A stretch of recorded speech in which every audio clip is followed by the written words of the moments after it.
How you doing out there? I'm your host, Mike Squires, and this is the Guitarist Podcast with episode number 239. My guest, Ricky Warwick. Don't pronounce that second W. I learned that the hard way. No, he's a sweet. He would. I don't even know if he corrected me. Someone told me, "Don't pronounce the second W. You look like a dick." So I don't do it. Ricky Warwick is awesome. He's amazing. I had the immense pleasure of playing a gig with him, performing with him last January 2022. And what a dude. What a great hang. Total pro. Super sweet man. And as Clem Burke said, the real deal. Ricky is simultaneously the lead singer in Thin Lizzy and Black Star Riders, who just on January 20th, the day that I record this intro, released their new album, Wrong Side of Paradise. Go check that out. They will be on tour all through the UK and Ireland. What can I say? This conversation was an absolute pleasure. Ricky kind of got his start international touring with New Model Army. And if people who have been listening for a long time, I had a great time talking with Justin, the leader of that band, who's an amazing dude, and what a bunch of stories he had. I could not imagine being taken under the wing of a cooler dude and taken out into the world. So envious, and Ricky had a deserved position there. Through the 90s, he spent time in a band called The Almighty, who a lot of people might be familiar with. If you're not, go check that out. Dirty rock and roll music. Again, I had an absolutely perfect time hanging out with Ricky. I hope that you enjoy this conversation. Go check out the new Black Star Riders album. Go catch them on tour if you have the opportunity. If they're coming anywhere near you, do it. If you see him performing solo, go see him. If you see him doing a live stream, go watch. He's killer. Okay. If you're enjoying the Guitarist Podcast, please, by all means, this is my personal invitation to you to support Guitarist on Patreon. Patreon.com/Guitarist. Everything that we do costs time and money, and it's free to you. You can enjoy everything that there is that we make for absolutely no commitment, no money. But if you would like to support us, we very, very much appreciate it, and it makes our job easier, better, and it makes us more able to improve the podcast overall. The podcast, the videos, everything. And I have some pretty cool ideas for what Guitarist can be in the future, and where I would like to go with it. So your support is super duper appreciated. If you're already supporting, thank you so much. If you're thinking about supporting, what's stopping you? Let's go. $5 a month. What do you spend that on chewing gum probably? And you should quit that. I think it's bad for you. I don't even know. Everything's bad for you. I definitely would like to take the opportunity to thank Variety Coffee Roasters in Brooklyn, New York. Why? Because they're the shit. How do I know? I drink it every single morning. Every morning I drink Variety Coffee. I wake up in the morning, I make a Chemex because I'm a snooty asshole. So I do my big pour over, I bring a cup up to my wife, and then I drink the rest, and I make a second one because I'm greedy like that. And I drink all of that. Why? Why do I have a second cup? Because it's delicious. That's why. You're going to love it. Order it online, varietycoffeeroasters.com. You can subscribe there. They have a subscription service. You just tick. They ask you a couple questions. How often do you want it? What do you like? How do you like it? You want it ground, not ground? And then it's easy peasy. It just shows up. You never have to wake up and not have coffee. And what a shitty way to start your day, right? No coffee. Thank you, Variety Coffee Roasters. You guys are the best. I love you. Yeah. The only other thing I have to say to you is remember the golden rule. Treat people the way you want to be treated, and don't be a fucking asshole. The hardest lessons are the ones you learn by fucking up, The right? hard way, right? Yeah, The exactly. hard way. Yeah. I'm so happy to see you. You too, pal. It's good. I so enjoyed that show, the Peter Hook thing. It was great. It was great. The sound was killer. I love that venue. You guys were great. It was just brilliant. It was a really good night. Super fun. I mean, none of it's my fault. I was just happy to be there doing the job, as best It as was I could. bad, but you did it well. It was great. It sounded great. Whoever was doing you guys' on front sound was doing a good job. Oh yeah, everyone over there, they're a funny, rowdy bunch. But when it comes to doing the show, it's Yeah, that was killer. it's doing the show. Thanks. I Right was on. really happy that you made it. Oh no, we loved it. We Yeah, absolutely loved it. It was great. It was really good. awesome. Yeah, And it was about a year ago now that we I did a know. gig. That's insane. A year ago, I mean, it's insane. right? Yeah, because you know what, I'm rehearsing and running through all the Black Star Rider stuff to go on the road, and then I'm kind of going. This time last year, I'm like learning Lust for Life, and this is the Pistol song we were playing, and, Right. and going over the Lizzy stuff, and I'm like, is that really a year ago? And it was like, it was. Fuck, it's crazy. That was also a very, very decidedly different type of gig, but what a fun crew of folks Yeah. to play And together. And it's been a bucket list thing to play with Clem because he's such an amazing drummer. right. So that was nice. That was really cool. It was shocking to me. I mean, I don't remember how old he's in his 60s, Yeah, you know, late 65 60s. maybe. Yeah, I 67. think he's older than that. I think he's getting to the end of his 60s. Anyway, yeah. He was, first one in, last one out, Yep. set up his own drums. Yeah. Didn't He, want to break. yeah, was just like, let's go.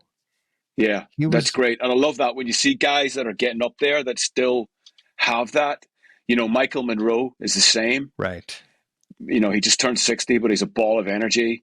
Obviously, Springsteen is, you know, insane what he does. I just love that. And it gives us all hope. Right. Yeah, man. Yeah, that was fun. And it always we had 2 days of rehearsal. It's always the Yeah, rehearsal hangs are almost better than the gig, right? they are. That was fun. I'd never met, Johnny Two Bags from Social D before, and I'm a big Social D fan, so it was great to hang out with him too. And, Great dude. and just chat to him. And that was just with Keith being there, obviously, our boy Keith. It was great. And Yeah. yeah, it was killer. I had a great time. I was hoping we maybe get to do it again this year, but, maybe not. We'll see. Yeah. Yeah. Maybe I'm trying to find some other opportunities to create bands in different cities like that. So Yeah. Yeah. Yeah. um No, it's fun. that'd be a great time. Cool, man. You're about to leave on tour. I am. How do you, I mean, you did a bunch of shows this last year. I did a bunch of shows last year with my solo band, the Fighting Hearts, Mm-hmm. and that was incredible.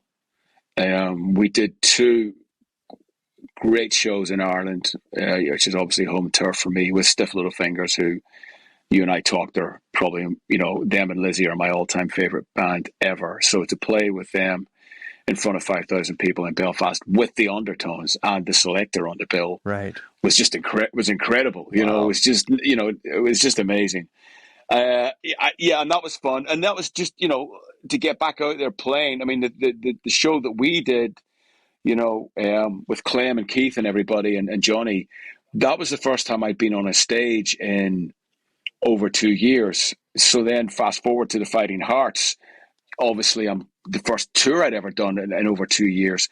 But with Black Star Riders, we did 2 shows at the end of December in the UK. We went and headlined a festival over there, and we did a record company. Our record company turned 35 years old, so we played a special thing for them. That's the first time Black Star Riders had played in 3 years, Wow. which is insane. And it was incredible. And it's incredible, as you know, how much you miss it. You don't, you know, you miss it, but until you get up there and actually play and go, you're like, oh man, you know, please don't ever let this happen again, right? Yeah. Well, knock on wood. Are you Yeah. are you going to Europe, or is this UK and Ireland, Northern Ireland? It's what I'm doing, Mike. It's UK only on this run. I'm doing 2 weeks worth of in stores prior to the record. No, starts the release day of the record. I'm doing acoustic in store like appearances right throughout the UK for 2 weeks.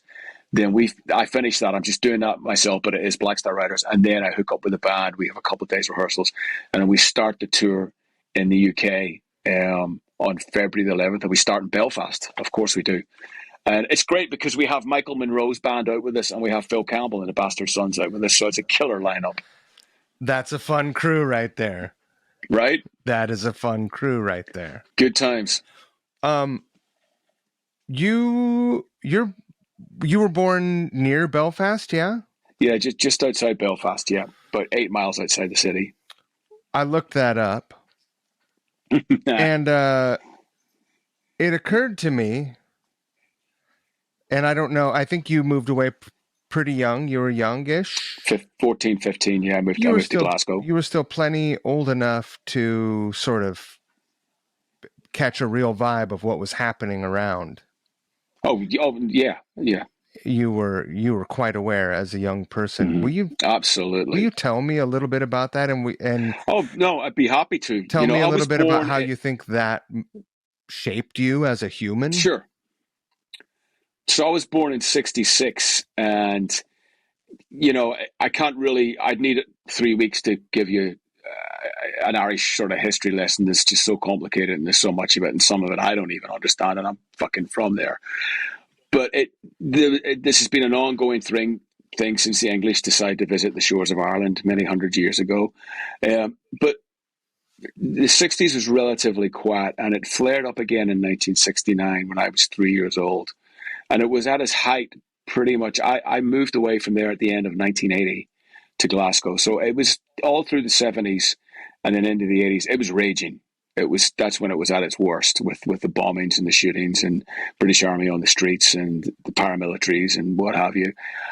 But it's one of those things, Mike, when you're born into something and that's your reality and you don't know any different, you just think that's how it is. And when you're a kid, you have no fear either. So is that a barricade at the end of our street? Is that an armored car going down our street? Is that a dead guy we have to walk around on the way to school this morning?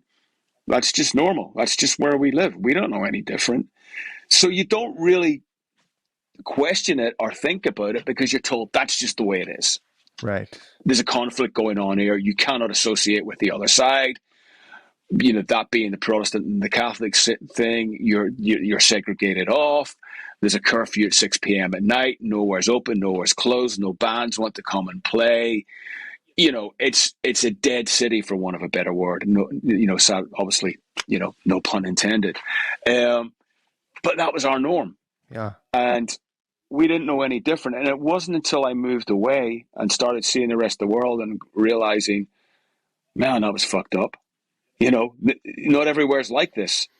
And then that started to have an effect on me. It was almost like, you know, post-traumatic stress. But after I'd moved away, I was like, man, that was a fucking crazy. That day Sure. we're in Belfast City Centre, and that bomb went off 2 streets away, and there was glass everywhere. Shit, it could have been killed. When I was 8 years old, I was just like, oh man, that's crazy, bro. That was a bomb, So it affected me in later life. It's given me a very skeptical view of organized religion and the harm that it does to us as a species. It's taught me, heightened my bullshit detector in that how people manipulate you to think somebody's different than you when they're not really, and they hide behind religion to get away with that, for want of a better term. Sure. So I think it's educated me in a good way because of what I've been through and what I've seen and what I was taught that was fundamentally wrong. We had religion hammered into us in school. The fear of God, the fear of not going to church, the fear of not reading your Bible. Fear, fear, fear, fear, fear. It's all based on fear. Yeah, of course. And then suddenly you realize this is bullshit. And I kind of, I was about 12, 13. I'm kind of going, this is crap. This is, why am I terrified of, I don't read my Bible tonight. I'm going to go to hell. I'm going to burn it. It's just dumb. And that kid, I can't play with that kid who lives, 4 streets away from me because he's different religion than me, but we both like the same soccer team and we get on really well when we meet each other at a gig or on the bus. I like that guy. Why can't I go play with him? Right. That stuff really riles me, as you can tell, still does to this day. And it's just crap and it's just bullshit because we all bleed the same. We absolutely do. But what a country, what great people. There's a great saying that we have in Northern Ireland. It goes, we're really nice people when we're not killing each other. and that kind of sadly rings true because it's a friendlier, welcoming bunch of people you could not hope to find in any other culture. But we just have this stigma and this history hanging over us that we can't quite shake off. Starting to shake it off now, but it's a long time coming. That was a very long answer. I can't give a short answer to that question. No, I'm sorry. I think a short answer would be pretty weird. Only because you mentioned that, the sort of the after effects, the post sort of traumatic. How do you find yourself perceiving other civil conflicts when you see them in the news? Does it trigger you? It makes me sad. Right. Makes me sad. It makes me sad that we've not learned a thing. It makes me sad that what Putin's doing in Ukraine. It makes me sad that any of the wars that have gone on in the last 40, 50 years, that we haven't learned anything from the horrors of World War I and World War II and Vietnam. And I'm like, when are we going to realize that this violence and killing and hatred and bigotry and fear and intimidation isn't working? Well, I mean, let's not even kid ourselves. There were endless wars before World War One. Exactly. Yeah. I mean, we've always been fighting each other, and it's just not working. What point does a penny drop? We go, hang on a minute, this doesn't work. This is, is it even working for the people in power? They seem to think it is because they keep doing it, but it's like, man, when are we going to learn this lesson? It freaks me out. Do you think we will? No, I think we're doomed. Yeah, no, I believe so. I think I'm sad to say. I wish I could tell you differently, but I just think we are. I think humanity is beautiful. I do too. I have a lot of faith in humanity. And there's a lot of great people out there and a lot of good people, but sadly there's a lot of bad people too. And sadly they seem to be the ones with the power and their fingers on the trigger. And that's what's going to bring us down, We're off to a great start. Friday the 13th. Happiness abounds. Oh shit. Dear. Yes. No, shit, man. No, but look, I'm with you. I'm an eternal optimist, Mike. I am. I always have been. And I hope that we will prevail. And I hope that the good will overcome the bad. And I want to believe that. And that's what gets me out of bed every morning is the faith in humanity, because there is a lot of wonderful, fantastic human beings on this planet. Yeah. Did you start playing music before or after departing the Belfast area?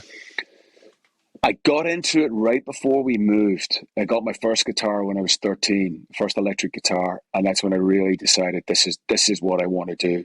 I mean, it was a pivotal moment. I went to see Stiff Little Fingers play in Belfast, snuck into Belfast one night because we were starved. Nobody would come and play. Sure. So our homegrown bands, the Thin Lizzy, Stiff Little Fingers, the Undertones, it's a great punk scene in Belfast in the early late 70s, early 80s. We'd bands like Rudy and the Outcasts and the Defects. And so we'd go and see them because a lot of the major international bands just wouldn't come. It was all the homegrown bands. Like Fleetwood Mac would maybe come and play, and you'd have 500 punks at a Fleetwood Mac gig just because there was a band playing in Belfast from, somewhere else. Right. So I went to see Stiff Little Fingers. They blew my mind. I walked out of the venue. I had a paper round. My old man lent me the difference to buy my first electric guitar, and that was it. I was off to the races. Wow. What was it? Do you recall what the make and model was? Yeah, I do. It was a Westbury Okay. company, a guitar company called Westbury. I paid £120 for it, which was a lot of money back then. Sure. I got a little 5-watt Vox amp, and it wasn't a bad guitar. It was a pretty good sounding guitar. And the funny thing was, I put a post up on social media a couple of years ago, about 2 years ago, just before the pandemic, with a picture of it and going, "This was the first guitar I ever used. This was the make. I really wish I still had the guitar." That was great. And then when I did the first show with the Fighting Hearts last year, I turned up at a venue called the Waterloo in Blackpool, which is a great, great rock venue. I've been there a couple times. You've been to Waterloo. You've played it. You know Ain and all those guys, right? Great. They run it. Great room. So I walk in. Yeah. Yeah. And Ain goes, "I got a present for you." And he hands me this Westbury guitar Wow. that he'd bought off eBay. And, I'm just, to be honest with you, I filled up, I teared up, and I just went, "Ian, this is incredible. What a gesture." And it sounded great. And I used it that night on a couple of songs. So I know it's not the guitar, obviously, I had, but it's the same model. Yeah. So I know I have that back in the arsenal, and, so it's just great. Oh, that's amazing. Right? So the first one that I love that. I love that we have a Blackpool connection. I played there twice last year. All right. Yeah. You did it with Ugly Kid, right? Yeah. Yeah. It's a great venue. I love that place. Visited Blackpool 3 times last year, is I'd never even heard of it before last year. It was crazy. No, you can't get out the place. Yeah, that's right. I'm looking for real estate there. Right. It should be a pretty easy in, I think. Yeah, that part of the world isn't too expensive. Although Blackpool's quite a touristy thing for a lot of people in the UK. So that beachfront property might be. Yeah, listen, it's nothing like what it is here in Santa Monica, so you'll be fine. Right. How long did your first guitar last you? Did you play it into your first band, or had you graduated up? I did. I played in the first band that we started in school, and I'd moved to Scotland at this point. So when I moved to Scotland, I went into junior high, would have been the equivalent of the year I started. So obviously that was a big transition. When word gets around school, there's a new kid from Ireland in school, and I hear he's got a guitar.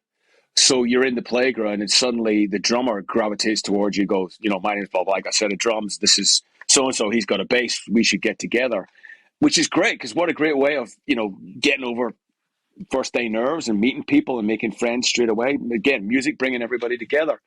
And that's what happened to me. And that drummer and that bass player was Stumpy and Floyd, who I ended up being in the Almighty with. Wow. That I met on the playground when I was 15 years old in Scotland.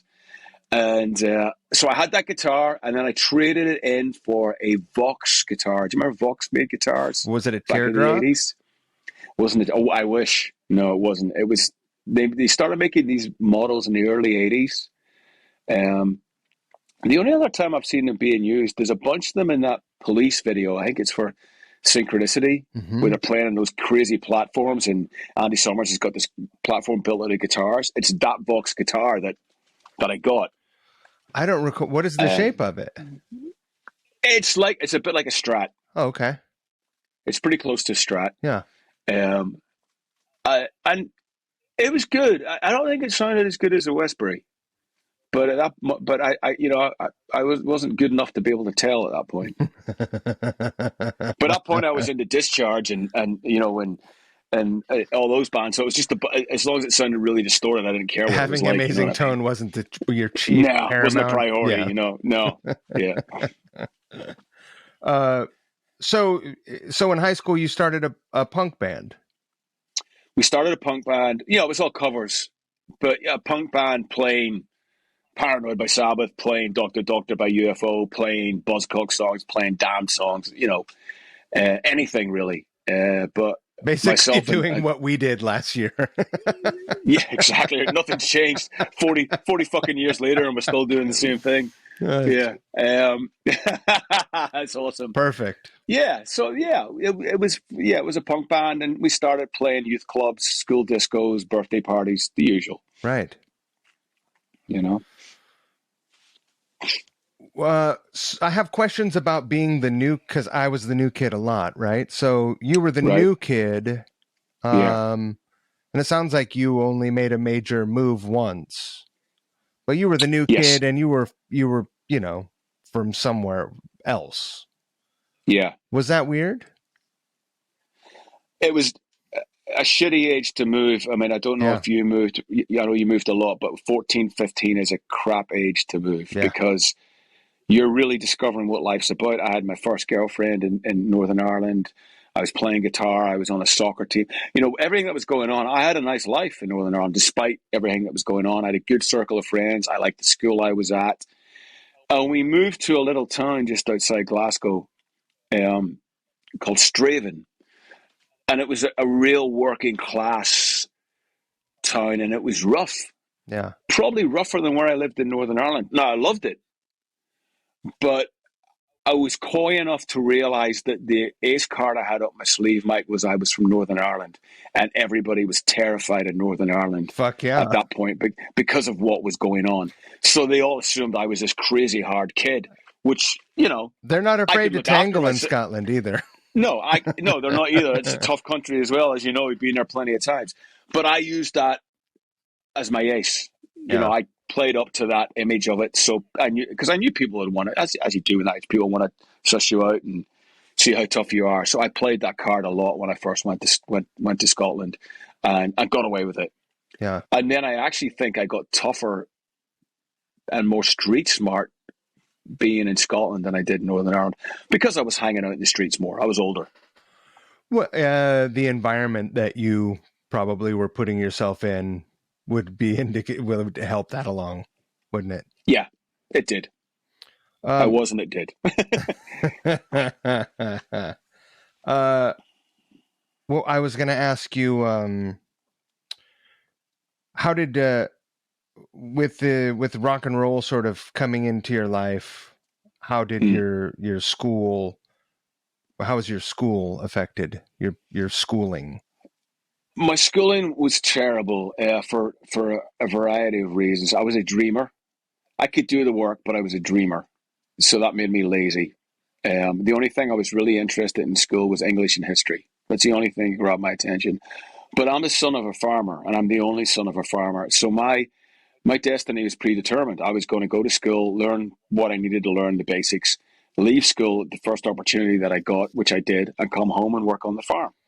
Right. And that's exactly what I did. After school, I was helping my old man on the farm. We were a small farm, so it was just my old man and me really that was running it.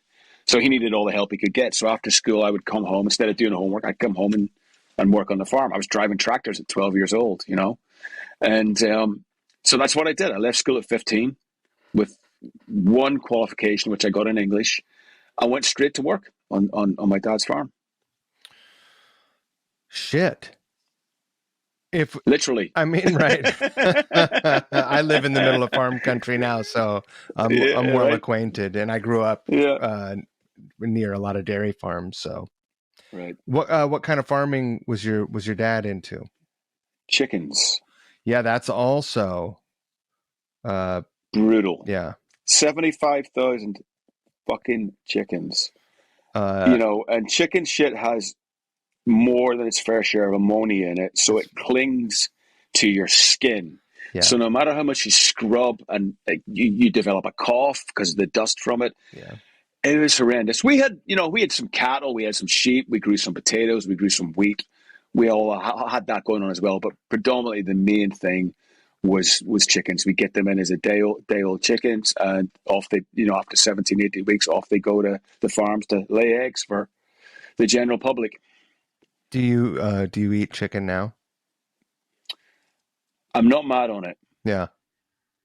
I'm not mad on it, you know? And, people, always makes me laugh because people are like, chicken's so much better for you because, they don't go through the same. I can tell you a lot of stories about chicken farming that put you off chicken for the rest of your life. Oh, sure. Don't let anybody kid you that, it's not, there's not as much steroids and stuff put into that. Yeah. Oh, anyway, well, let's not go there. Yeah. No, it's Yeah. the industrial farming is pretty gnarly. It's horrible, and I hated it. And I even think, in fairness, my father did too. My father would rather have been working the land more and doing the livestock side of it a bit more, I think. But the money was sadly in the chicken farming at that time. Right. Well, he was doing what he had to do for his family. He was my father was my father was an amazing farmer. He was basically like we are with music. He was consumed by it. He 24/7, 365 days a year. He loved it. He was a terrible businessman, but he was a fantastic farmer. Well, he and I have a lot in common then. Right? Well, most musicians are terrible business people. So If we were following along in real time in young Ricky's yep, life, it would look pretty yep. fucking bleak at this point, you know? Yeah. I mean, I didn't want to go. I didn't um want to be on a. I didn't want to be a farmer because it wasn't in my blood. I didn't have the passion for it. About the way my father did. And I knew I couldn't do it. I knew I couldn't pull it off. I knew that it wasn't for me, and I wasn't going to succeed at being a farmer. It wasn't in my blood. And in fairness, my father knew that as well, Mike. Yeah. And he was always very encouraging of the music. He's like, if you can get a way out of this, take it. It was never like, oh, you're wasting your time. You got a big farm here, and blah blah blah. Right. Well, it wasn't a big farm; it was a small farm. And he was working himself to the bone and not making a great living out of it. We were always struggling to pay the bills. So, he was very much and he saw how much I wanted to be a musician. So he was very, very supportive. And I knew I was going to be a terrible farmer. I just knew I couldn't do it. Do you ever think to yourself, what if I didn't do what I'm doing now? I do, yeah. Um, and that worries me because I'm not really sure what I would be doing. Coveralls. Have some coveralls on. You'd have that chicken shit stink on you. Bro, I used to have the overalls, the boiler suit, right, with the zip up, Sure. the sleeves cut off. I had the green Wellington rubber boots, Yeah. and I had a black mohawk. And man, they used to love me at the cattle market in Straven, man, because they're all there in their farmer clothes with their tweed jackets and their elbow patches and their flat caps, and I'd walk in like this, I'll and bet you caught a lot of shit. oh, bro, you used to rip me a new one. I used to work twice a week at the market, at the cattle market in the town. I'd work in there twice a week, penning the cattle. And the abuse that I take from because these guys were hard men, hard Scottish farmers. And they Yeah. were just like, look at you, you're Mohican and your earrings and your fucking tattoo. Who you think you are. Look at you, stay you. And your pops, he didn't he was just like, whatever, you just be yourself.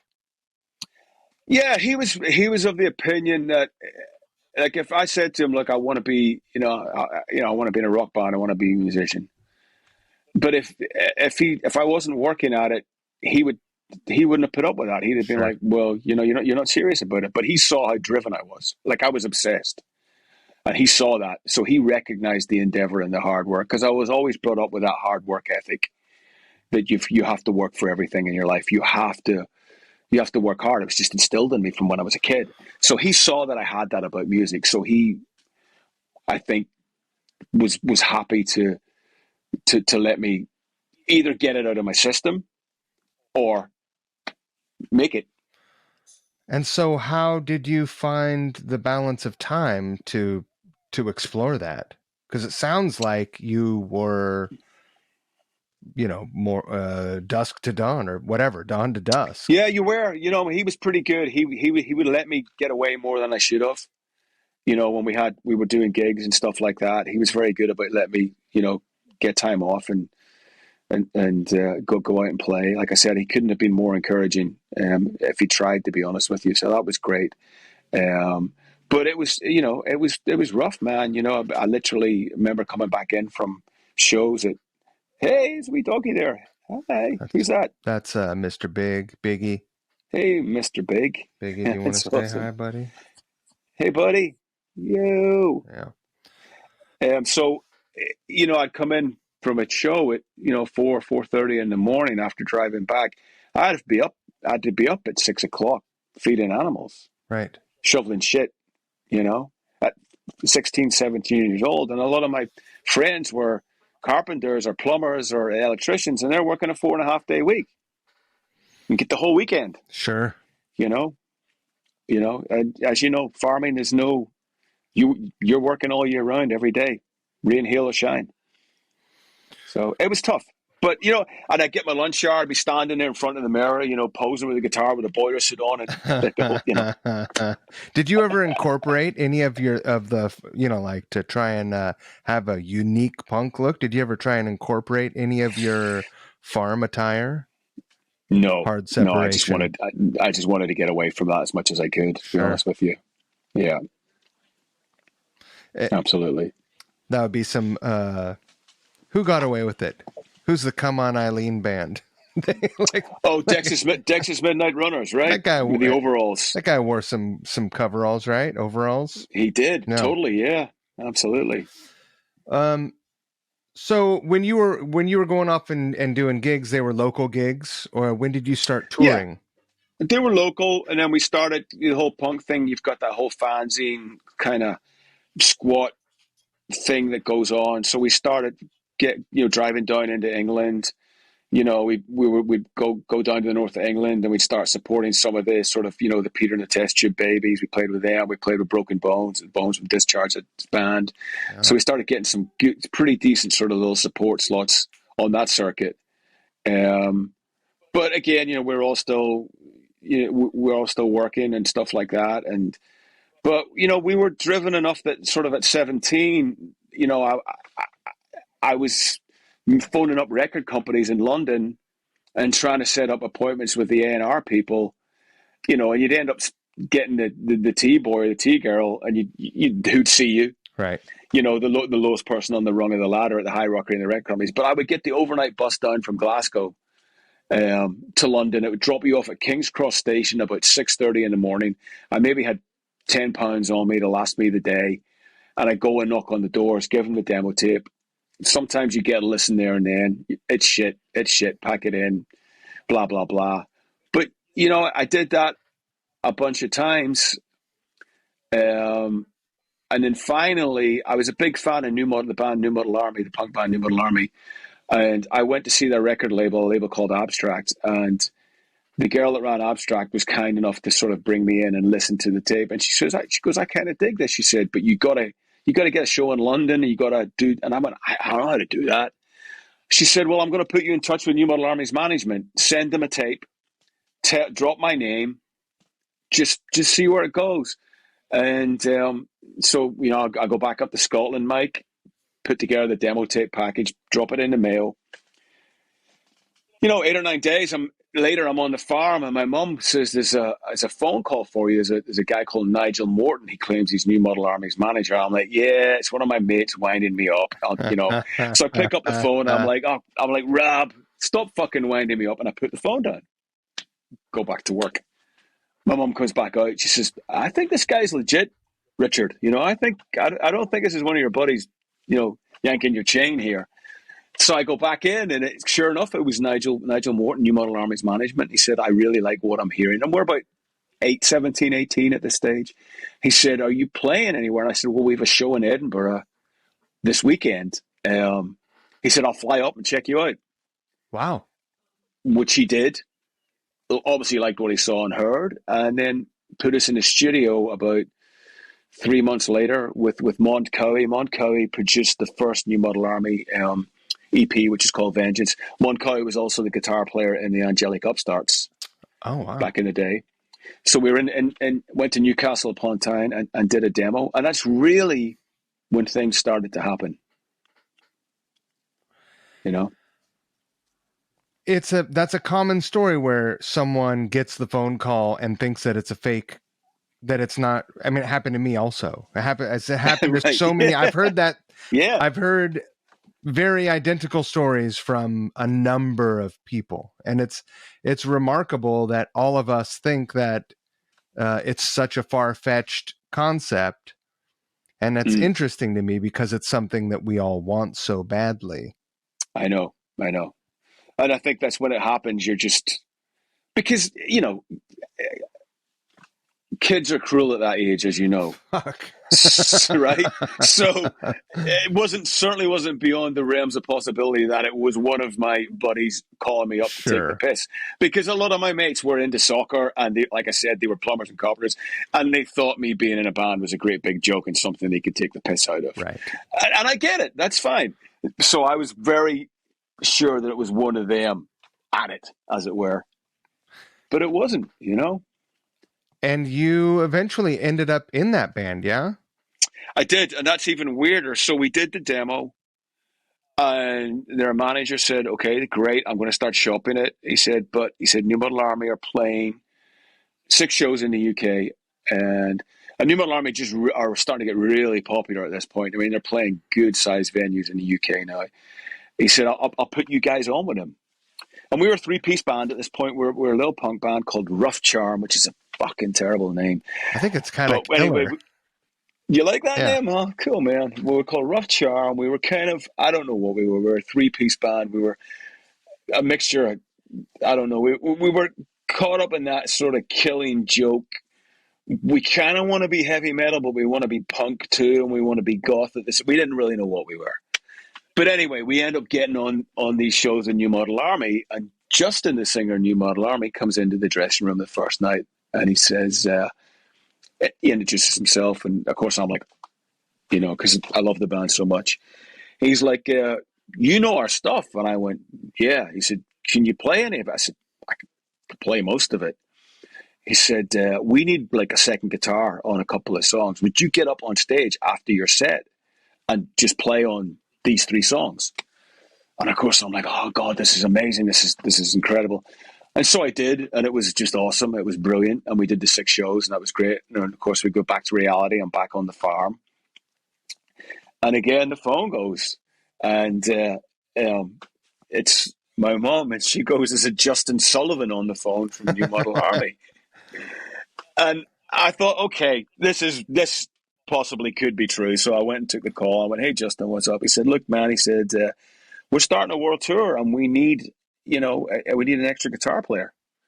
Do you have a passport? Do you want to do it? I need you in Germany in a week's time." And I'm just like, oh my God, oh my God. So I didn't have a passport. So I rushed down to the post office, get a temporary passport. And, I have to turn around to the guys in Rough Charm and go, thanks, guys, but I'm taking off for a year. And they didn't like it, but they understood. They would have done the same thing. Sure. It's a once in a lifetime opportunity. It's shitty. But they were like, okay, we're not happy about it, but you got to do what you got to do.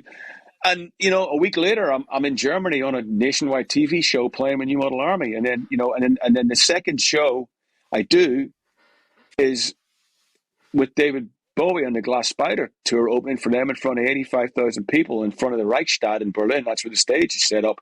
That's my second show. Holy shit. And fucking a week earlier, I'm fucking baling hay on a farm. Bucking hay is a motherfucker job. Yeah, it's I've done nasty. a lot of that. You got Yeah, to do it on the right. hottest part of the day, too. That's it. You got to do it. Yeah, which in Scotland wasn't that hot, but still. Um, But yeah, so I'm just like, this is insanity in every respect of the word. It's amazing, but it's insanity. And that was it. I was in that band and I played with them for about just over a year, and it was incredible. how many We gigs do toured you the think you state. did in a year? We did a lot. There's got to be over 100. We did a Wow. 7-week run in America. It wasn't a lot of days off. We did Europe a couple of times, and we did the UK a bunch of times as well. and it was incredible. Second gig opening for Bowie. Yeah, How many? 85,000 people, That that's a 85,000. lot of people. Yeah, in front of the Reichstag. So Right. you got to remember this is 1987, so the wall Still used to very run much along the back. there. Yes, used to run along the back of the Reichstag, right? So it was very obviously there hadn't been a separation yet. The wall hadn't come down. You could hear all the people on the east side up against the wall cheering. They couldn't see shit, obviously, but Right. they were listening to the concert, Oh, that's and that was incredible. bizarre as well. It's just a really weird vibe. But and Bowie came into the dressing room and talked to us, and it was just fuck. This is really happening. Right. You know, I've got photographs, so it did. So I that's mean, that's you my still proof, you still have scratches all over your forearms from bucking hay right? week before. Yeah, calluses from the hay bales and shit, and dirt on my fingernails, and you know. This is I love this trajectory. This is incredible. Thank you, So, thank you. um, over the course of that year and the 100 or so shows, how Yeah. often did you come home? Well, they were based in Bradford in England, and just to make things work in the way it was, they asked me to move down, which I was only too happy to do. So I left home and I moved to Bradford, which is an extremely place cheap to live. It still is, but at that time it was you could live there Is for Justin nothing. still there? Justin still lives in Bradford, and as you know, New Model Army just as big as they ever were. They're still touring like crazy, and I'm still in touch with him. I still talk to him, and he's still a great friend. Justin still lives in Bradford. I think he spends his time between Bradford and Paris. I think he has a place in Paris, in France. He was on the show a year or two ago, and Oh, he cool. was the fucking coolest guy. Dude's amazing. That was my education right there, Mike, was him, being in a band with him, watching how he plays guitar, how he writes songs, how he is on stage, how he's never once sold out. His whole vibe is really illuminating if you're an aspiring musician, stroke rock and roller as I was. I just was in awe of him. I still am. I still really look up to him. And he's an incredible human being. I mean, he probably won't like me telling this story, but I'm going to tell it. When we were in the height of lockdown and we couldn't go anywhere and everybody was doing the online shows, New Model Army did an online show and it was huge. It was huge. And like everybody else, they monetized it because we all got to make a living. And I watched it and it was incredible. A few days later, he calls me up and how you doing? I went, I'm doing okay. I'm getting through it. And I'm doing the online stuff like you. He said, look, we just did the show. And he said, it was great. And we did really well. He said, I'm just calling around to anybody that's been in New Model Army. Just, can we help you out? Can we give you some money? Now, I haven't been in the band in close to, fucking 25, 26 years. So he was still going, Wow. anybody. And I was like, Justin, what an amazing gesture. That's incredible. I'm doing okay. I'm going to get through this. I'm all right. Please give it to somebody else that needs it. But what? I mean, what an incredible thing to do. The hair on my arms stood up when you That's said punk rock, that. right? That's fucking punk rock right there. That's the definition of punk rock right there. That he didn't forget. He said, "I'm calling around ex-band members and crew, just seeing if anybody needs any help financially." Wow. Yeah, What a brilliant, what a dude. brilliant. Holy shit. Yeah. Okay. So, I'm even more impressed with him than I was now, even from talking with him, which was so like caught me, Mm, blindsided me, but his coolness blindsided me. right. Um, you learned a lot. I learned a lot. It really did. I learned I had to step my game up because I was nowhere near as good as I thought I was being in that band.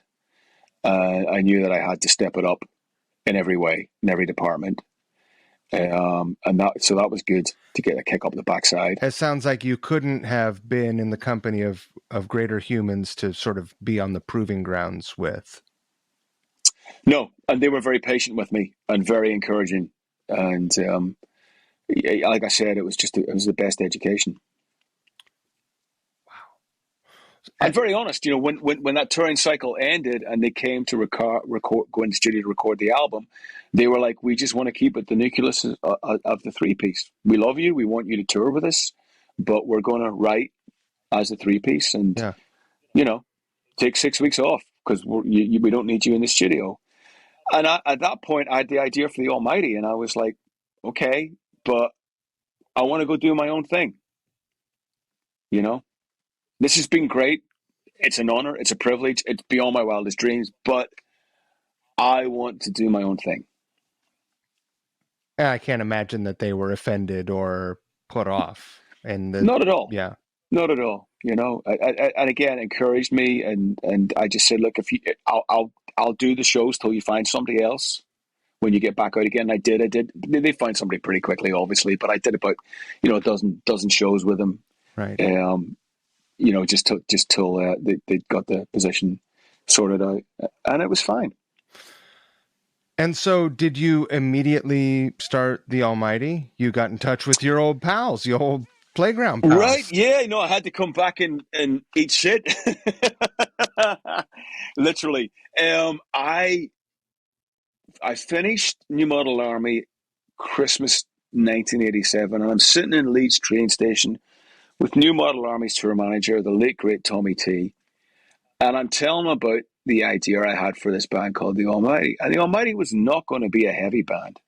I wanted us to be like the Smithereens, the Del Fuegos, sure, the Long Riders. I wanted to be low slung Gretches, clean, hard driven guitars. That's what I wanted the band to be. But I really got into the Cult, this Electric album. Obviously, Appetite had dropped, and Zodiac Mindwarp was happening. And the Zodiac Mindwarp video came on. You remember they used to have the video jukeboxes in the bars, right? So this fucking Zodiac Mindwarp video came on. It was for Backseat Education off that great album that he did. And I'm watching this, and we've been drinking vodka. It's Christmas Eve, and we're drunk. We're waiting on the trains. And I went, I can do that. I said, I can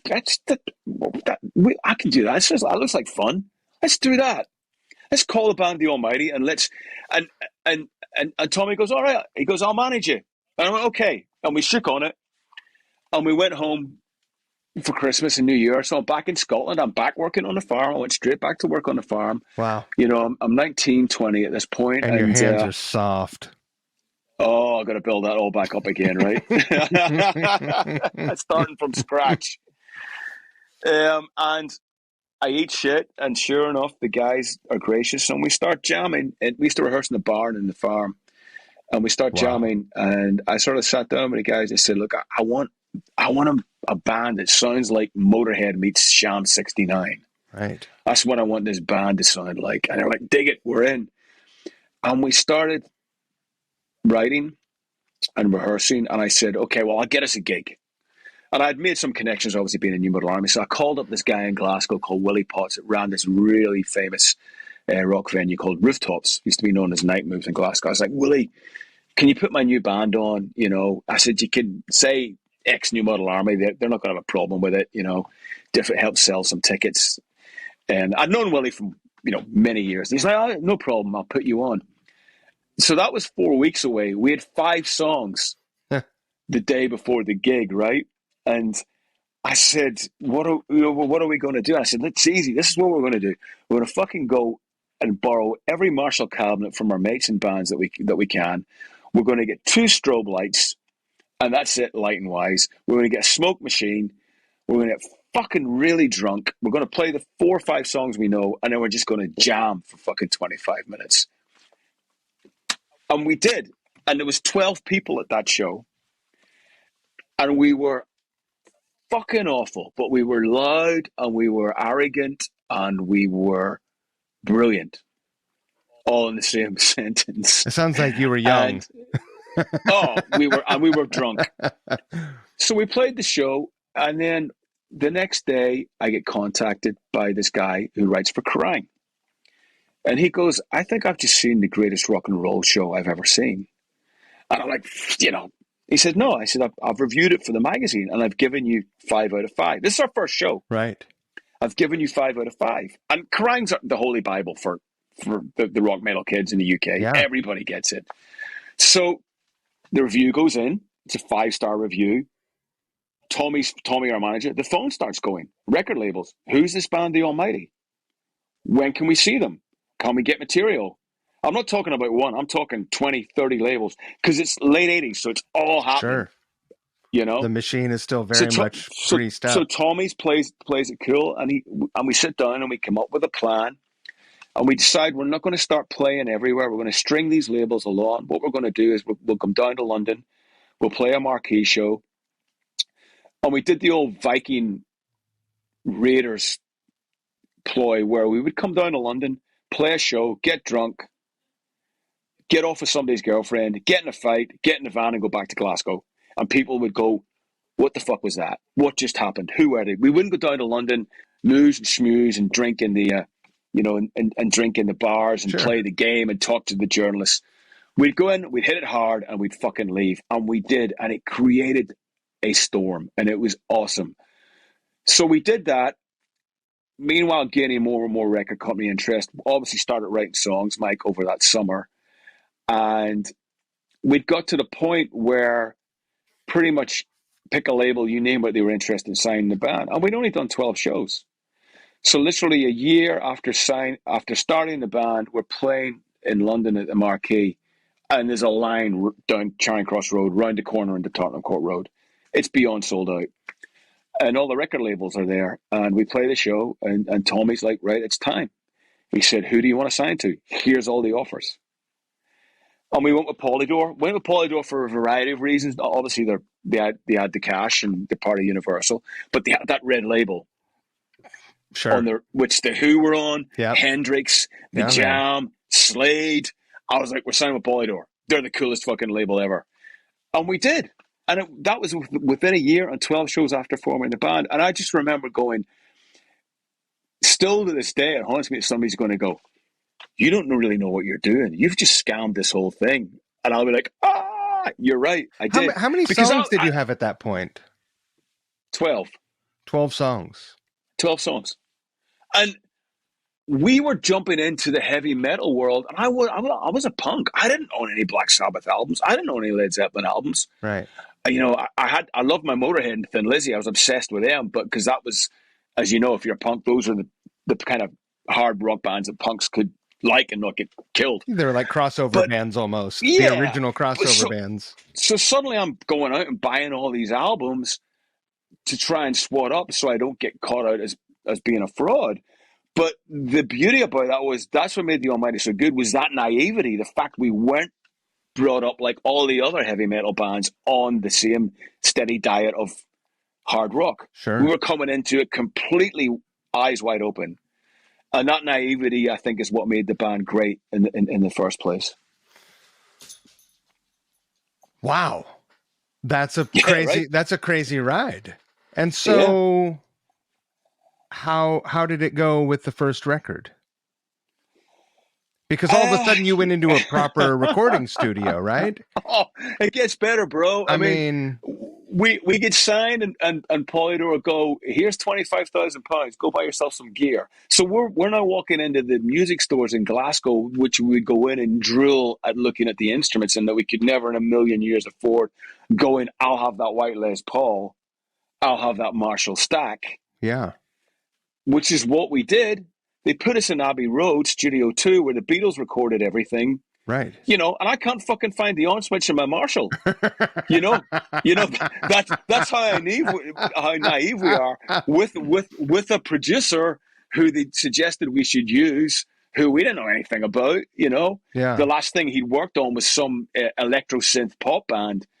You know, and it was weird. But again, I think that naivety worked in our favor, because that first album's not great by any means, but it has a uniqueness and an attitude about it, and the songs are really good on it, and I think that's why it worked really well. Did the 12 songs that you had when you signed all make the record, or did you guys have a round of Well, writing afterwards? we wrote a couple of extra ones because we had to. Sure. But most of the songs that we'd been playing over those 12 gigs, I mean, I was going to say touring, but we weren't touring, made it onto the record. And then we started touring like crazy, crazy, you know.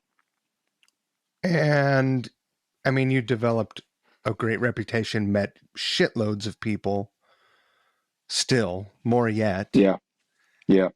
You're so at this point in your life, you're 21, 22. 22, and you're living a charmed fucking life.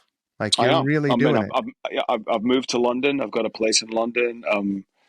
I'm now soaking up everything that it has to throw at me and us. Is your dad You pretty know, stoked for you? he's as stoic as that generation get. Sure. Without telling you because that's not their style. But I knew he was, and he starts coming to the shows and loves it. That's You know, incredible. yeah, yeah. Oh, that had to So feel yeah, great. we start playing and we fast become like a really formidable band live. So much so that the next thing we do is record a live album before we've even made our second album. We put a live record out. What? Yeah, we just felt that we That's got so tight live. pretty bold. The atmosphere was so good at the shows, and our playing was so tight that we wanted a representation of what the band was like, and so we decided we'd do a live record, and we put a live record out as of the second album of new material. of no songs from the first album. That is fucking and bold. and it's sold better than the studio album. That is really It bold. outsold the studio album, which there you go. Wow. Yeah. Uh so it's at this point it's 1991, This point it's 89, 90. 90. Grunge is about to happen. Mm-hmm. What happens for you? We started getting quite successful. We were having the singles were charting in the top 40 in the UK. We'd done Top of the Pops. We were starting to play to 1,500, 2,000 people a night over there. We'd done a lot of support tours. We'd been out with Ramones, Motorheads, Wow. Megadeth. It was great. Things were going great. And then, like you said, grunge hit. Well, I had a great grunge hit really early for us because we were on tour in 91 and the bill was Megadeth, The Almighty, and the band opening the tour for 6 weeks around Europe was Alice in Chains. Wow. And I've only ever seen this a couple of times. I saw it with Alice in Chains and I saw it with the Darkness, in that Alice in Chains would go on and half the crowd would go, "This is the greatest thing I'd ever seen," and the other half would be booing them. Right. And I saw the same thing with the Darkness. I went out years later. I went out with Def Leppard solo, and I was on first, the Darkness on the middle, and the exact same reaction. And I went, "They're going to be huge," because when you are that good that you divide people like that, Yeah. something's going to happen. Of course, Alice in Chains were insanely brilliant and brilliant people and a great band, and I was blown away by the grunge stroke punk attitude, the way they dressed. It had an immediate effect on me because it wasn't a million miles away from the punk rock that I grew up on and loved. Well, it was dark, like and metallic, like Sabbath, but Yeah, it also had like really interesting harmonies and melodies, especially absolutely. particularly that band. Particularly Alice in Chains, yes, Yeah. very much so. And that introduced me to, suddenly this drop D tuning. Right. What is this? I've never written like this before. This is fucking killer. Let's have some of this, So that all those things wore off on you a bit. All those things wore off. We had a change of guitar player at that point as well. We brought in Pete Friesen from Alice Cooper's band, came into the band, and right at that point, and he was quite instrumental in that whole style and brought a certain element with him, which was killer. And we went and recorded our third album, and there was definitely the grunge influence on there. Well, we still retained, I think, what the band was about. All anyway, from the get go, we were able to marry the two, and that was our most successful album, and that was a top 5 album in the UK, and sold really well. I mean, we embarked on our biggest tour off the back of that album, so that was '93. Right. Yeah,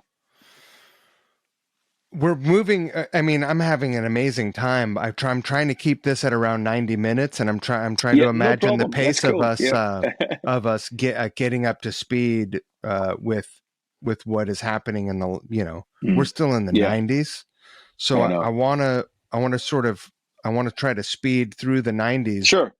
um, get us up to um, well, a lot of amazing shit. I mean, continues to happen for you. A little amazing shit continues to happen. We get to, we tour, we success. We get to sort of 95, 96. Britpop happens in the UK. Yeah. Suddenly, heavy metal, hard rock is very, very uncool. By this point in the band, the drug taking and alcohol is off the charts. We're fighting. We can't really stand the sight of each other. We're disillusioned. We fired our original manager. We went with a big management company. We've tried to crack America and failed. We did the horrible van tour for 27,000 million years, and Right. nothing really happened. So that's the wheels are starting to come off, and it's not fun. And I've had enough. So I would walk in and just say to the guys, "I'm done. I'm quitting. Carry on if you want. That's up to you, but I'm done." And hindsight, should have just probably taken a couple of years Right. and stepped back from it. But you don't think like that. So I end up moving back to Ireland. I moved back to Dublin in the south of Ireland. And I form a 3-piece band called SIC, SIC. And we are very hardcore punk rock. Great band. Love being in a band with those guys. Things start going really well. We get taken out on a bunch of tours. We go out with Therapy, and the Wild Hearts, and a lot of interest, and things are going really well, and we've got good management, and we're about to sign a deal with MCA. We get the contract through, and the Monday we're due to sign the deal, our manager says the guy that's signing you has just been fired. There's a shake-up in the company. All deals are now void going forwards. And I just went, fuck this, I'm done. I can't deal with this anymore. I can't deal with the industry. I can't deal with the disappointment. I can't deal with putting my heart and soul into everything that I do, to have it ripped away from me by, some guy in a fucking suit. So I'm very disillusioned. I've been through a messy divorce. I'm doing way too many drugs. I'm in Ireland, in Dublin. I'm being taken to the cleaners, literally through the divorce. I'm about to hit 30 years old. I have no management, no record deal, and no publishing deal. Right.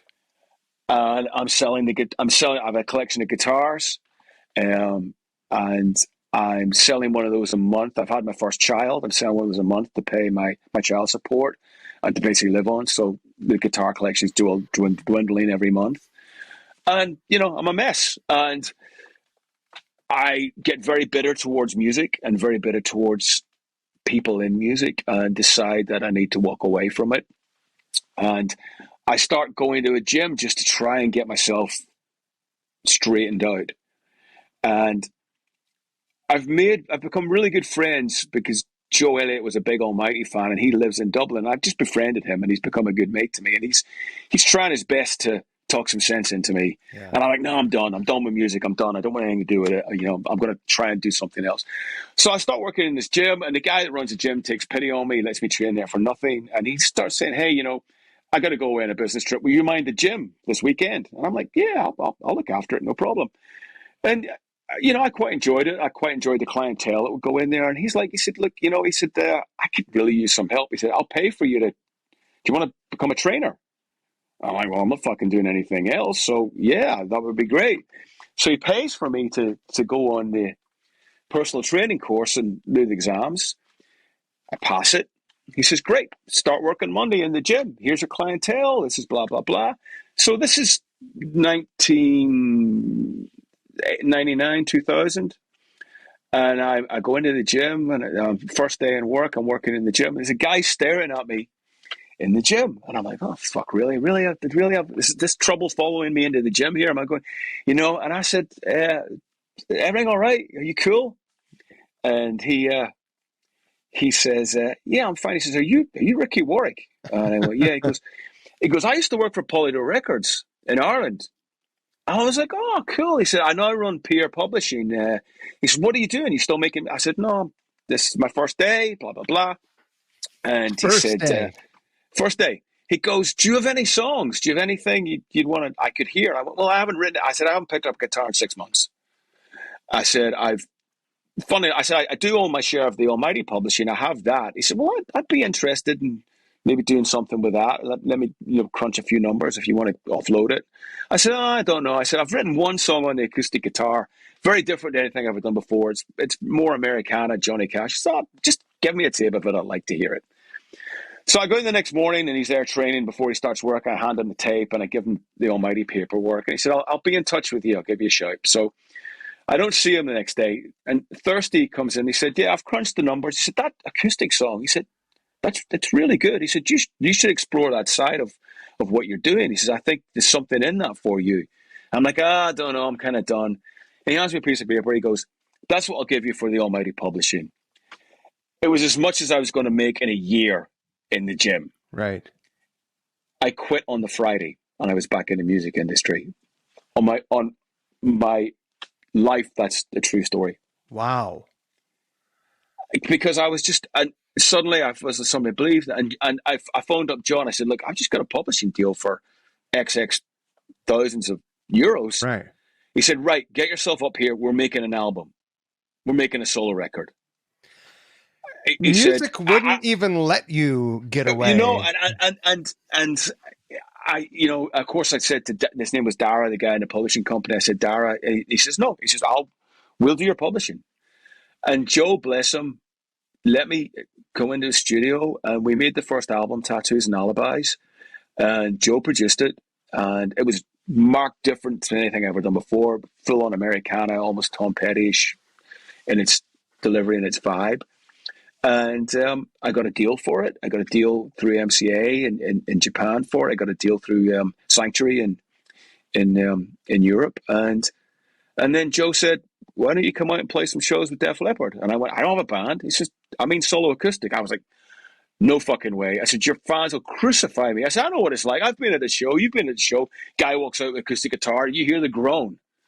Here we go. Woe is me, the singer-songwriter. My life is pain bullshit. Right. And Joe's like, no. He says, you play like your life depends upon it. You batter hell out of it. I think they'll dig it. So they took me out for a bunch of shows in North America. The first one was at Mandalay Bay Hotel in Vegas in front of 13,000 people. It's my third ever solo acoustic show. Shitting bricks. Played the whole thing with my eyes closed. And it must have gone down okay because they took me on the road for a year. How fucking amazing.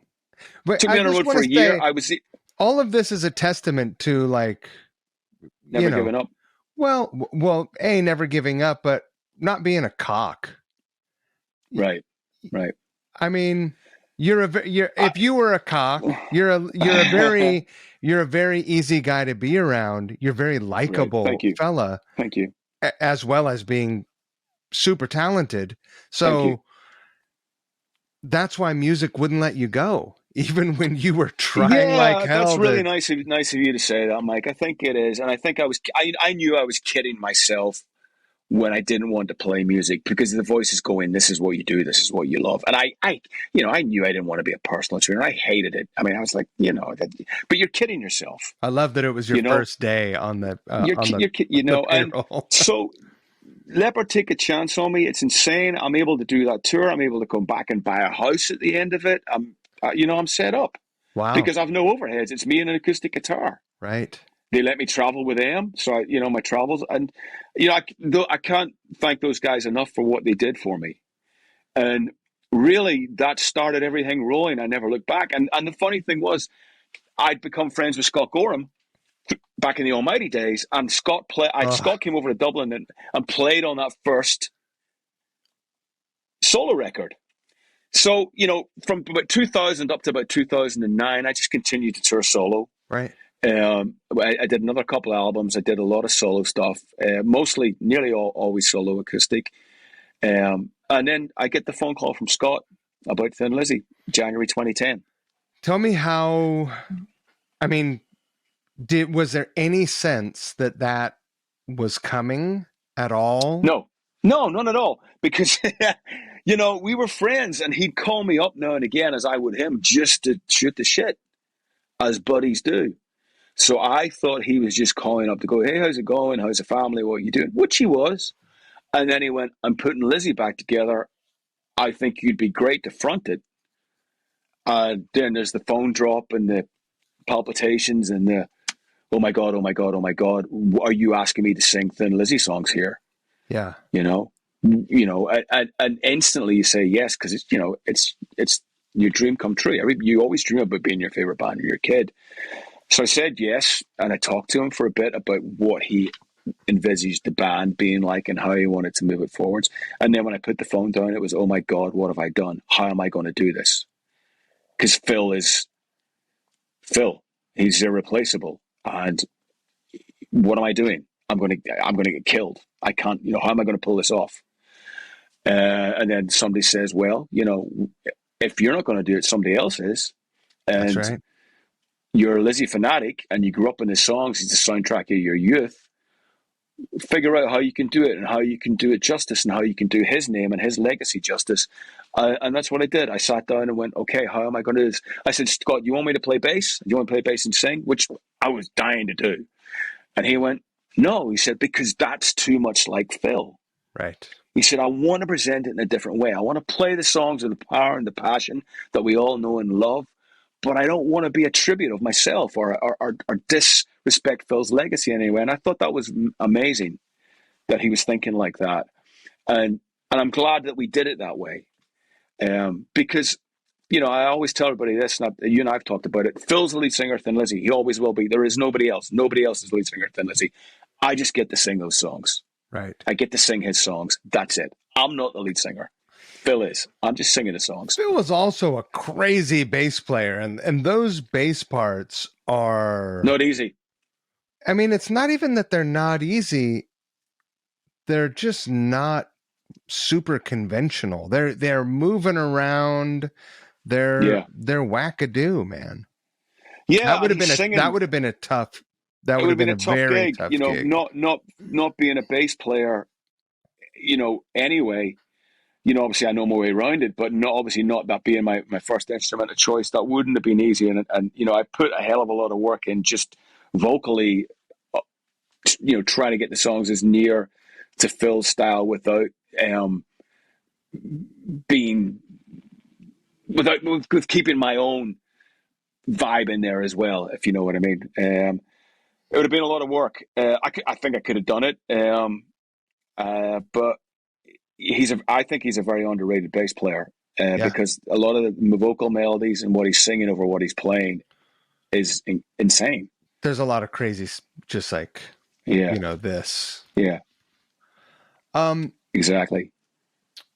So at this point, when you're about to embark on this tour, mm-hmm. Yeah. You've done a lot of shit in your career. How does this experience, and I think I know the answer to this because you've already stated who your favorite bands are. How does this measure up to your other experiences as a musician, as a professional musician? I mean, it's mind-blowing because I'm getting another chance of being a rock and roller in my later years. With Def Leppard taking me out in my late 30s and playing arenas and stadiums with them and getting all that again. And then Scott gave me the chance in Thin Lizzy, and I'm in my early 40s at this stage. It's just, it's fucking incredible, And none of it's ever taken for granted. And, it's just, I don't know, it's mind-blowing. It's surreal. It's the only way I can think of it, Mike. It's just surreal. It's still surreal. Right. So it's as they say, it is on. Oh, here we go. Of course, the iPod's just decided to fall over now. Right, hold on. Let's fix that. There we go. Yeah. Right. Um, so it's on. You're like, yes, I'll do the gig. Mm-hmm. You, Scott, uh, Brian Downey's back. Vivian.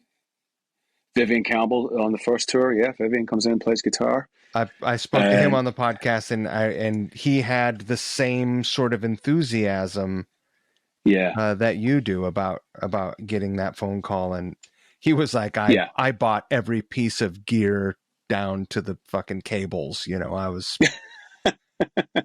was like, I spent more money on gear than I made doing the gig because I was so excited about getting to play Yeah. those I songs. can definitely confirm that. Yeah. um, so the effects of that gig are sort of still happening.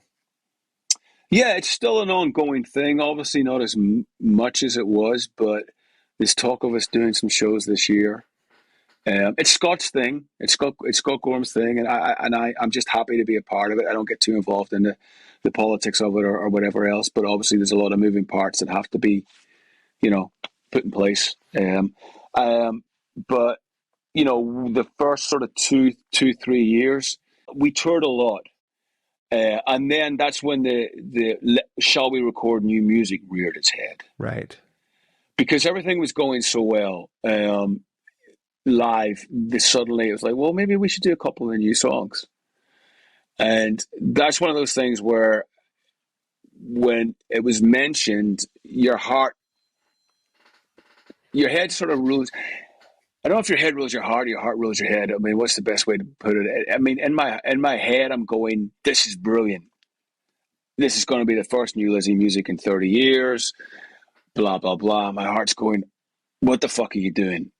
It's Lizzy, it's Phil. How can you record without Phil? Playing the songs that are already exist live is one thing, but going in and making new music without Phil, what the fuck are you thinking, Warwick, you dickhead? Sure. So there's that going on, but at the same time, you're just caught up in this is amazing and blah blah blah. So we started demoing the songs. Damon Johnson and I doing the majority of sort of the heavy lifting and running everything through Scott, and Scott putting his mark on it. And we'd written about 10 songs, and we were going to put it out as Thin Lizzy, and tons of record company interest, some killer offers, and it was still not sitting good. I don't think with any of us, but nobody wanted to address us. We had the studio booked, we had the producer lined up, and then we had a meeting, and I think it was Scott was like, I'm not sure. And it was instantly this weight came off my shoulders, and I went, well, I'm not sure either, Scott. And Damon was like, I'm not sure. And Brian was like, no, I don't know if we should be doing this. And it was like, well let's not do it then, Right. because we shouldn't. We absolutely shouldn't be doing it. And that was that. And we walked out of it, and I was like, well, okay, that's disappointing, but it's the right decision to be making, 100%. I felt so much better, because I just think that would have been pushing it too far, Mike. I think it'd been pushing people's um, allegiances and trust and respect for what the Lizzy legacy is. That's a bridge too far, in my opinion, because of how great Phil was. And so I sort of get back home, and I'm like, all right, well, we've got these really good songs. What are we going to do? Are we just going to forget about them? We've spent a lot of money demoing them. So I talked to my manager, and I called up Scott, and I said, listen, why don't we just put them out under another name, just to get them out there. Right. So all the hard work's not wasted. And they're like, oh, that's kind of cool. And at this point, Brian Downey sort of says, well, I'm going to take this opportunity, guys. If you're going to do that, I don't really want to be involved with being in another project, the promotion, the blah, blah, blah. He said, I'm going to take a step back from the whole thing, from touring, and just, you guys carry on, but this isn't for me. And Darren Wharton, who was the original Lizzy keyboard player, he's like, no, I've got my own band. I'm busy with my own band there. He said, I was like, all right, okay. So, we don't have a drummer now.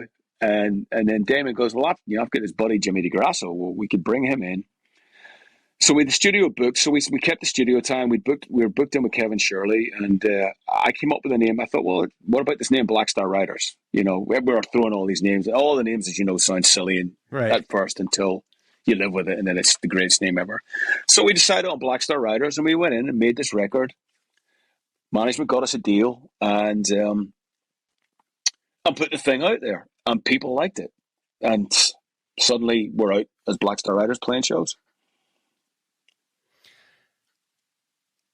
How did people expect you guys to play Thin Lizzy songs when you performed? And did you do any Thin Lizzy songs when you went out on Yeah, tour? yeah, yes, and we had to because we didn't have enough songs to make up a headline set, so we Right. had to dip into that Lizzy catalog, which is honestly, I mean, just even saying that is crazy because that's not a bad thing. Oh, by the way, we need to play Jailbreak and Boys Are Back in Town and Emerald tonight just to pad the set out. You know, I mean, it's like I'll book a show just for the excuse to right, play those songs. right. So you know, the first sort of tour, yeah, we're obviously playing 9 or 10 songs off the Black Star Riders record, but we're playing 5 or 6 Lizzy songs as well. Yeah.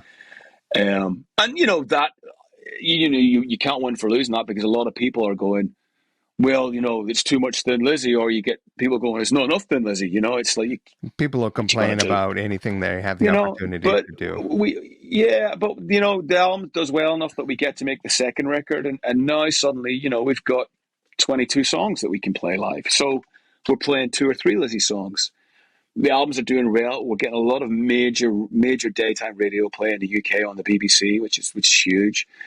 And that continues into the third record. And at this point, we're going, well, maybe we don't need to play any Thin Lizzy songs anymore. And we stopped doing that. And nobody really bats an eyelid because the band's been going at this point 4 or 5 years, and we're accepted for what we are. And that continues right up to the fourth record, Another State of Grace, which we put out in 2019, and then the world changes forever. Right. What did you do to keep? I mean, you put out a solo record during quarantine. Is that right? I did, yeah. I still while this has all been going on, I'm still making solo records. I'm still Yeah. obviously not with the frequency that I was before, but I'm still putting out a solo record every few years. And I'd got in with Keith Nelson. Keith and I had hooked up, and we The decided, great and wonderful Keith Nelson. Mr. Keith Nelson, he was going to co-write and co-produce the record with me, which is what we did. And we did an album called When Life Is Hard and Fast, which came out the beginning of 2020. Is it 2 years ago? The timeline's so crazy. 2020. It came out in 2020. Yeah, and finally got to tour it a little bit last year, which was amazing. And that's it. We managed to get one European tour under our belts of Black Star Riders before everything shut down. And then that's where the pandemic kicked in. But the lineup changes happened, and there's nothing else we could do like everybody else. We just wrote the next record. I wrote the next Black Star Riders record, which comes out, this month. The 20th, is that right? The 20th, yeah. What can you tell me about the process of writing that? Were you able to be in a room and work those songs up? Was it a lot of email process? Was it? It was both. It was eventually, Mike, we got in a room to start off with. I'd started dabbling, after the end of 2019, early 2020, before the pandemic, but there was no urgency because obviously we thought we were going to tour through 2020. And then when the pandemic struck, there was an urgency because there was nothing else to do. I started writing a lot, and I would send the demos to Christian Martucci, who was our guitar player at the time. And he's a studio up in Oregon, and he would bounce stuff. We stuff backwards and forwards. And then I went up there in the summer of 2020, just me and him, obviously quarantined, the whole thing, just the two of us in the studio. And we demoed everything pretty extensively, sent it to the other guys. You went to Bend. And then I went to Bend, Oregon. Oh, it's beautiful, right? Isn't it? What a place. It's amazing. I love it up there, I mean, I'm so jealous of Christian getting to live up there. It's amazing. So, and then Scott sort of announced that he was kind of done just the touring thing and didn't really want to play on the record and the traveling and the pandemic and being a bit older than he is. And I knew that was coming, so it was no surprise. It was sad because, he's Scott Gorham and I love him to bits. But he was very adamant that we carry on, which we did. And then we eventually got together in the fall of last year with Jay Rustin in LA, did some pre-production, went into 606 Grohl's place, Dave Yeah. Grohl's place, which was wonderful, did the bass and drums in there. I went back up to Oregon, and Christian and I cut the guitars in his place up in Oregon. Back to LA, did the vocals in LA at Jay Rustin's studio in LA, and had the thing sort of done and mixed by January of last year. And then we sat on it for a year, That's a which bad was good. feeling. It's annoying, but it let the world reset itself. It let the pandemic kind of come to some conclusion, though, still a lot of craziness, obviously, Sure. with everything connected to that. But we were on a new label. It let us get acquainted with the new label. It let us put out tracks way ahead of the album.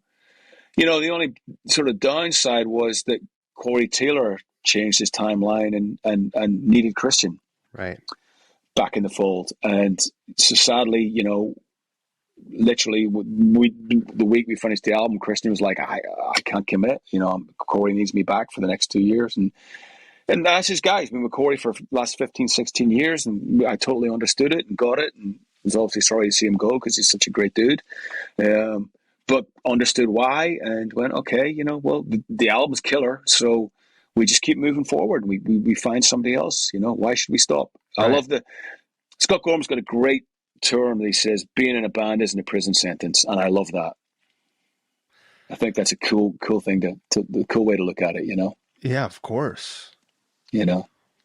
How much different was it to songwrite with Christian than in the past?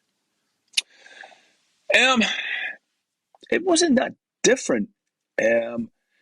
Christian's more of a punk rock dude like me, although he can Right. play anything. But he's definitely coming from that background. Old punk from back. Yeah, for sure. Yeah, but he's a great engineer. He's a wizard in the studio. So that was amazing to have that. And I found it really, really easy to work with him. I like working with Christian a lot. And he taught me a lot, guitar sound wise as well. And just because he's a complete guitar nerd. He's so and, good. And that was really interesting too. He really helped me with my own guitar tone and just, that kind of stuff. And it was fun. I liked writing with him a lot. And I like writing with Damon too. Damon was great in a different way. I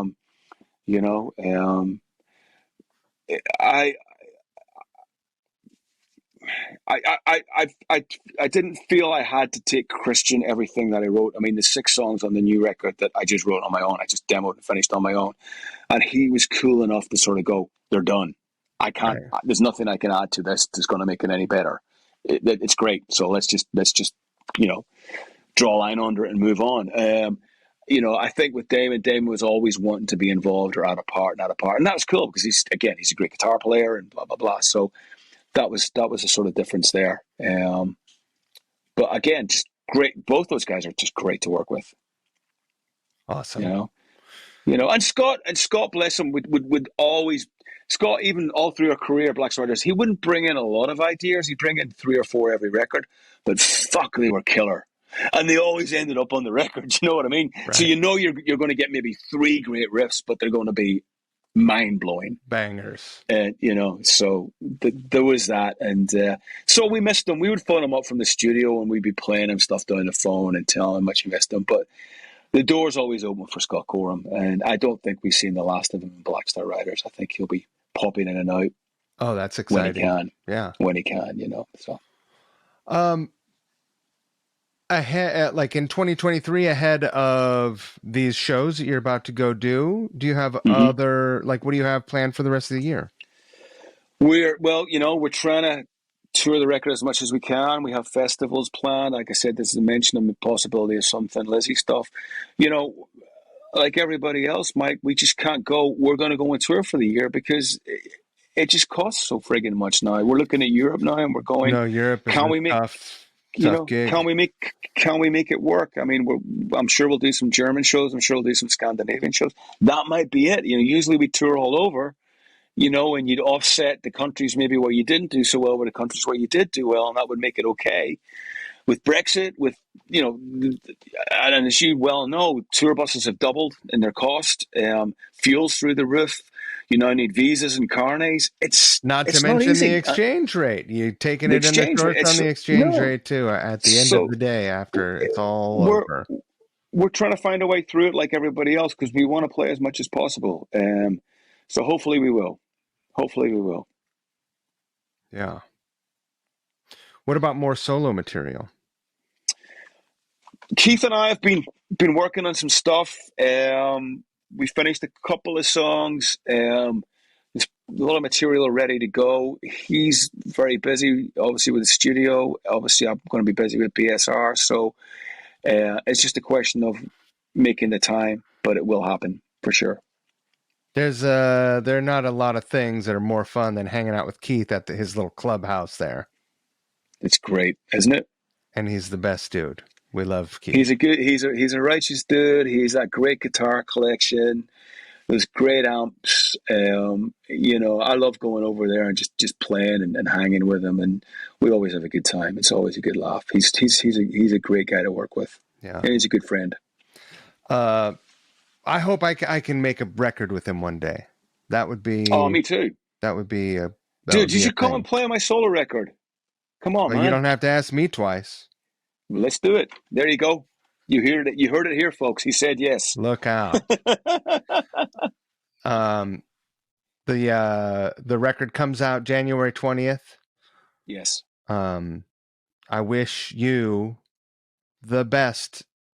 Thank you, brother. Always. I appreciate that. And everything you do. I know that amazing things are always going to come your way because you are the best. Oh, thank you, brother. That's really sweet of you. And thank you for, letting me walk back through those memories because that was really cool. I really enjoyed that. It's really nice.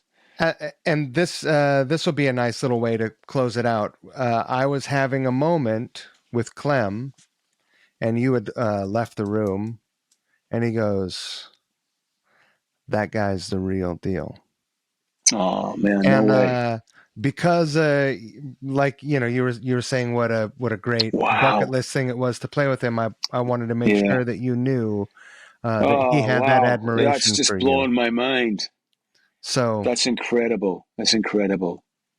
Well, I mean, that's just amazing. I mean, as we talked about it earlier, he's more than the real deal. I think we were both, you and I, impressed with his whole work ethic, his whole demeanor, and his just general sense of being so humble about everything as well. And hitting the fucking drums hard and being like almost 70 is incredible. I know.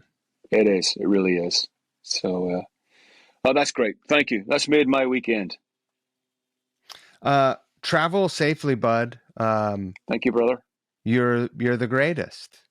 Yeah. Hopefully, let me know when you're coming out here so we can hook up and have fun. I will. You know I will. All right, pal. I'm going to kill this